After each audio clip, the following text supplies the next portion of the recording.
Dear friends, പുതിയൊരു വീഡിയോയിലേക്ക് എല്ലാവർക്കും സ്വാഗതം. എൻ്റെ UAE യാത്രയുടെ അടുത്തൊരു എപ്പിസോഡാണ്. എല്ലാവർക്കും ഒരിക്കൽ കൂടി സ്വാഗതം. ലോകത്തിലെ തന്നെ ഏറ്റവും വലിയ ഷോപ്പിംഗ് മോളിലേക്കാണ് ഇന്നത്തെ യാത്ര. ദുബായ് ഇൻ്റർനാഷണൽ സിറ്റിയുടെ ഹൃദയഭാഗത്ത് സ്ഥിതി ചെയ്യുന്ന, ലോകത്തിലെ തന്നെ ഏറ്റവും ഉയരം കൂടിയ കെട്ടിടം ബുർജ് ഖലീഫ സ്ഥിതി ചെയ്യുന്ന ആ ബുർജ് ഖലീഫയുടെ അടുത്തായിട്ട് ഡൗൺ ദുബായിലാണ്, അതായത് ദുബായിയുടെ ഹൃദയഭാഗത്താണ് ഈ വിസ്മയ മാൾ, ദുബായ് മോൾ സ്ഥിതി ചെയ്യുന്നത്. ഏതാണ്ട് 12 മില്യൺ സ്ക്വയർ ഫീറ്റ് ടോട്ടൽ ഏരിയയും ഏതാണ്ട് 6 മില്യൺ അടുത്ത് സ്ക്വയർ ഫീറ്റ് ഉള്ളു വിസ്തൃതിയുമുള്ള ഒരു ബ്രഹ്മാണ്ഡമായിട്ടുള്ള ഒരു ഷോപ്പിംഗ് മോളാണ്. 3.77 ബില്യൺ സ്ക്വയർ ഫീറ്റാണ് ഇത് കടകൾക്കായിട്ട് കൊടുത്തിരിക്കുന്ന സ്ഥലം. അതായത് മില്യൺ എന്ന് പറയുമ്പോൾ മില്യൺ നമ്മുടെ മനസ്സിലേക്കൊന്നും പെട്ടെന്ന് ഊഹിച്ചെടുക്കാൻ പറ്റത്തില്ല. അതായത് 10 ലക്ഷമാണ് ഒരു മില്യൺ എന്ന് പറയുന്നത്. അപ്പം ഞാൻ ഈ പറഞ്ഞ മില്യൺ കണക്കൊക്കെ നിങ്ങൾ അങ്ങനെ കൺവേർട്ട് ചെയ്ത് നോക്കിക്കൊള്ളുക. എന്തായാലും കൊള്ളാം. പരമ്പരാഗത ശൈലിയിലും ആധുനിക ശൈലിയിലും തീർത്ത ഈ മനോഹരമായിട്ടുള്ള ബൃഹത്തായിട്ടുള്ള ആ ഷോപ്പിംഗ് മോൾ ഒന്ന് കണ്ടിട്ട് വരാം.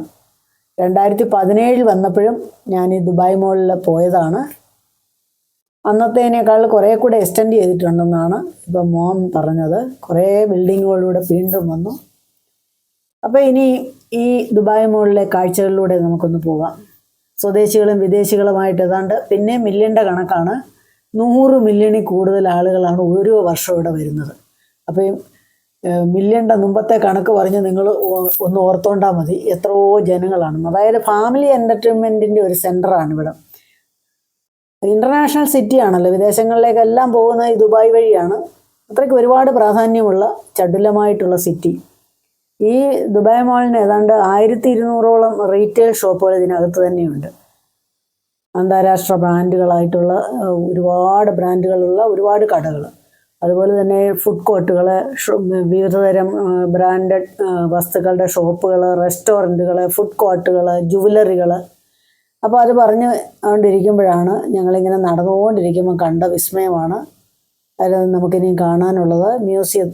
ആ മ്യൂസിയത്തിൽ ഏതാണ്ട് 155 മില്യൺ വർഷങ്ങൾക്ക് മുമ്പ് ഭൂമിയിലുണ്ടായിരുന്ന ഏറ്റവും വലിയ ജീവിയായിട്ടുള്ള ഡൈനോസറിൻ്റെ സ്കെൽട്ടണാണ്. USA നിന്ന് ഇവർ ഇതുപോലെ മില്യൺ കൊടുത്ത് വാങ്ങിച്ചതാണ്. മില്യൺ കണക്കിന് ഡോളർ കൊടുത്ത് വാങ്ങിച്ചതാണ്. നേരത്തെ വേറൊരു സ്പേസിലായിരുന്നെന്ന് തോന്നുന്നു. 2017 വന്നപ്പോഴും ഞാനൊന്ന് കണ്ടിരുന്നു. എന്തായാലും ഇത് നമ്മൾ നോക്കി നിന്ന് പോകും. ഇത്രയേ വലിയ ഒരു ജീവി ഈ ഭൂമുഖത്തുണ്ടായിരുന്നു, അത് എത്രയോ വർഷങ്ങൾക്ക് മുമ്പ് ജീവിച്ചിരുന്നു. അപ്പം ആദ്യക്കാണെങ്കിൽ ഡൈനോസറിനെ വലിയ ഇഷ്ടമാണ്. ഏതായാലും കുറച്ച് നേരം അവിടെ നിന്ന് അതിനെ കണ്ടു, പിന്നെ അതിൻ്റെ ചിത്രമൊക്കെ കണ്ടു. അങ്ങനെ ഈ വിസ്മയ കാഴ്ചകളൊക്കെ ഓരോന്നായിട്ട് ഷോപ്പുകളുടെ മുൻപിൽ കൂടെ ഇങ്ങനെ ഞങ്ങൾ പൊയ്ക്കൊണ്ടിരുന്നു. ഇവിടുത്തെ കാർ പാർക്കിംഗ് ഏരിയ തന്നെ വളരെ വലുതാണ്. ഈ കൂട്ടത്തിലങ്ങ് പറഞ്ഞു പോകുന്നതേ ഉള്ളൂ. 14,000 കാറുകൾക്ക് പാർക്ക് ചെയ്യാവുന്ന കാർ സ്പേസ് ആണുള്ളത്. 4 നിലയിലായിട്ടാണ് ദുബായ് മോള്. അതുപോലെ തന്നെ 4 നിലയിലായിട്ട് കാർ പാർക്കിംഗ് ഏരിയയും ഉണ്ട്.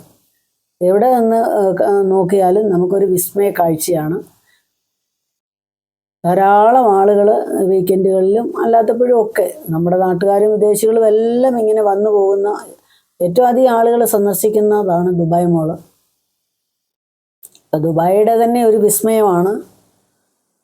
ദുബായിയുടെ ഏറ്റവും എടുത്തു പറയത്തക്ക പിന്നെ കാഴ്ചകളിലൊന്നാണ് ബുർജ് ഖലീഫ പോലെ തന്നെ ഈ ദുബായ് മോൾ. ഇനി ഇതുപോലെ അനേകം കാഴ്ചകൾ, ഇങ്ങനെ കാഴ്ചകളുടെ വിസ്മയം തീർത്തിരിക്കുവാണ് ദുബായ്. അങ്ങോളം ഇങ്ങോളം ചടുലതയും അതുപോലെ വിസ്മയ കാഴ്ചകളും നഗരാസൂത്രണത്തിൻ്റെ ഭംഗിയും ഒക്കെ ചേർന്ന് ആകെപ്പാടെ ചടുലതയുടെയും വേഗതയുടെയും ഒരു സിറ്റി.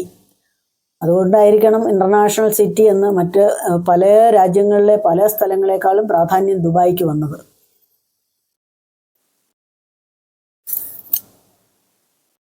ദുബായ് മോളിൽ ഇങ്ങനെ നമ്മൾ നടക്കണം. നടന്ന് നമ്മൾ ഉച്ചയായി. അപ്പോഴേക്കും എന്ന് വെച്ചാൽ ഭക്ഷണത്തിൻ്റെ സമയമായി. ഉച്ച എന്ന് പറയുമ്പോൾ 2 മണിയൊക്കെ ആയി. കുറേ നടന്നു. അങ്ങനെ ക്ഷീണിച്ചപ്പം നമ്മൾ ഭക്ഷണത്തിലേക്ക് തിരിഞ്ഞു. അപ്പം ഇൻ്റർനാഷണൽ ഫുഡായിട്ടുള്ള KFC തന്നെ വാങ്ങിക്കാമെന്ന് വിചാരിച്ചു. അതിന് KFC വാങ്ങിച്ചുകൊണ്ട് ഞങ്ങൾ കഴിക്കാനായിട്ടിരുന്നു. ആദ്യക്കുട്ടനും KFCയുടെ പോപ്കോൺ ചിക്കൻ പോപ്കോണൊക്കെ വളരെ സ്വാദോടെ കഴിച്ചു. സാധാരണ നമ്മളെല്ലാം കഴിക്കുന്ന ഫുഡൊന്നും അവന് അത്ര പ്രിയമൊന്നുമല്ല. എന്തായാലും ഇത് അല്പം കഴിച്ചു. അപ്പം നമുക്കും ഒരാശ്വാസം, നമ്മളെല്ലാവരും കഴിക്കുമ്പോൾ കുഞ്ഞും കഴിച്ചല്ലോ എന്ന്. അങ്ങനെ ഞങ്ങളുടെ ഉച്ചക്കത്തെ ഭക്ഷണമൊക്കെ കഴിഞ്ഞിട്ട് വീണ്ടും ഞങ്ങൾ നടക്കാൻ തുടങ്ങി. അങ്ങനെ പ്രസിദ്ധമായിട്ടുള്ള ദുബായ് മോളിലെ അക്വേറിയമാണ് അടുത്തായിട്ട് കണ്ടുകൊണ്ടിരിക്കുന്നത്. ഏതാണ്ട് 15 എങ്ങാണ്ട് 10 മില്യണോളം 10-15 മില്യൺ അളവിലാണ് ഈ അക്വേറിയത്തിൽ വെള്ളം നിറച്ചിരിക്കുന്നതെന്ന് പറഞ്ഞു.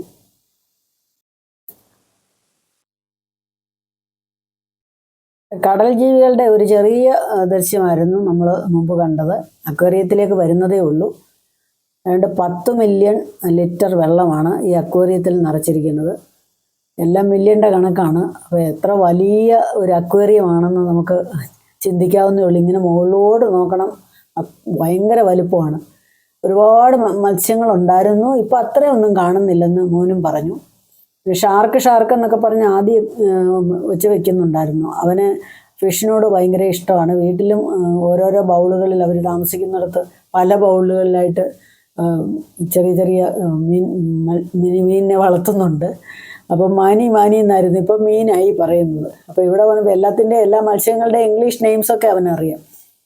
അപ്പോൾ ഷാർക്ക് എന്നൊക്കെ പറയുന്നത് കേട്ടു. ഞാൻ വലിയ ഷാർക്കിനെയൊന്നും അതിനകത്ത് കണ്ടില്ല. അത്ര വലുതില്ല, എന്നാലും ഉണ്ട്. മുൻപ് ഒരുപാടെണ്ണം ഉണ്ടായിരുന്നു. കുറേയൊക്കെ പോയി കാണുമായിരിക്കും. എന്തായാലും ഈ ദുബായ് മോള് മുഴുവൻ ചുറ്റിക്കറങ്ങണമെങ്കിൽ ഒരു ദിവസം വേണം. അങ്ങനെ വാട്ടർ ഫൗണ്ടൻ്റെ അടുത്ത് വന്നു. ഇവിടെയാണ് എല്ലാ ആളുകളും കൂടുന്നത്. ഫോട്ടോ എടുപ്പാണ് പ്രധാനം. ലോകത്തെല്ലാ മനുഷ്യർക്കും ഫോണിൽ ഫോട്ടോ എടുക്കുന്നത് ഇഷ്ടമാണ്, ഹരമാണ്, സന്തോഷമാണ്. നമുക്കെല്ലാവർക്കും അങ്ങനെ തന്നെ. അപ്പോൾ എല്ലാവരും അവിടെ നിന്ന് മാറി അവിടെ നിന്നവരെല്ലാം ഫോട്ടോ എടുത്ത്, ഞങ്ങളും ഫോട്ടോ എടുത്തു. ഇങ്ങനെ ഫോട്ടോ ഷൂട്ടിൻ്റെ ടൈമും ഒക്കെ കഴിഞ്ഞു. വാട്ടർ ഫൗണ്ടൻ കാണാൻ നല്ല ഭംഗിയാണ്. കുറേ നേരം അവിടെ നിന്നു. അങ്ങനെ ഈ ദുബായ് മോളിൻ്റെ വിസ്മയ കാഴ്ചകളിലൂടെ വീണ്ടും നടക്കാൻ തുടങ്ങി. നടപ്പാണ് പ്രധാനം. വിവിധ രാജ്യങ്ങളുടെ കടകളൊക്കെ കണ്ട് ഇങ്ങനെ ചുറ്റും കടകളാണല്ലോ. എല്ലാം കാണുക, ആസ്വദിക്കുക. നല്ലതായിട്ട് നടക്കാനുള്ള ഒരു അവസരമാണ് ദുബായ് മോളിൽ കൂടെ. നല്ല കാലാവസ്ഥയിൽ ഇങ്ങനെ നടന്നുകൊണ്ടിരിക്കണം. ധാരാളം പേര് അന്ന് ആളുകൾ ധാരാളം ഉണ്ടായിരുന്നു. അന്ന് വർക്കിംഗ് ഡേ ആയിരുന്നെന്ന് തോന്നുന്നു. എന്നാലും ആളുകൾ ഒരുപാടുണ്ടായിരുന്നു.